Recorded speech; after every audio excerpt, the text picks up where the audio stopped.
Ses idées en goguette émoustillent l'humeur. Et dans un brouhaha d'appréciation. C'est tous les mercredis à 6h45 et le même jour à 17h30. De ce quotidien sous tension, apparemment il existe un nouveau mode d'emploi pour vivre dans la capitale en 2025. À commencer par le désormais incontournable bilan jaune, qui aujourd'hui, qu'on soit haut placé ou simple citoyen, chaque foyer semble devoir en posséder, disons, 2 ou 3. Et pour cause, même si cela n'est jamais annoncé officiellement, tout le monde s'attend à une coupure d'eau à tout moment. Le pire, c'est que ces interruptions peuvent durer bien plus longtemps que prévu. Alors, chacun se prépare comme il peut, prêt à affronter l'urgence.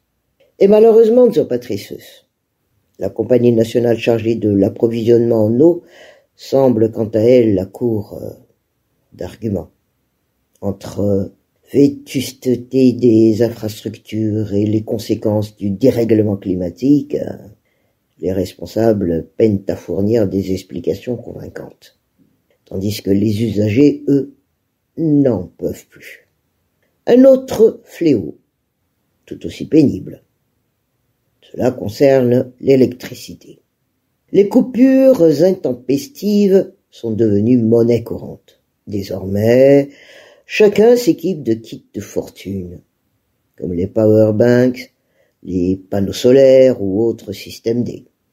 Et ces derniers temps, d'ailleurs, les vendeurs de kits de délestage continuent de se proliférer sur les réseaux sociaux.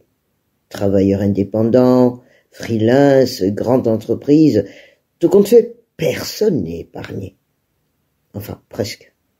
Car certains gros acteurs peuvent encore s'appuyer sur des groupes électrogènes. Un luxe, Patrice, que tout le monde ne peut se permettre. En tout cas, face à cette réalité. Pour ceux qui travaillent en ligne, les astuces se multiplient pour protéger documents et travaux en cours, surtout quand les ordinateurs ne suivent plus le rythme des coupures. Et à cela s'ajoute une autre forme de précaution. La sécurité. Caméras de surveillance, taser, alarme, sifflet ou même cours de self-défense. Les kits de sécurité sont aujourd'hui devenus des indispensables du quotidien. À la maison ou à l'extérieur, certains ne sortent plus la nuit sans leur équipement. Tout cela pour dire qu'en dépit des discours officiels, la situation est loin d'être reluisante.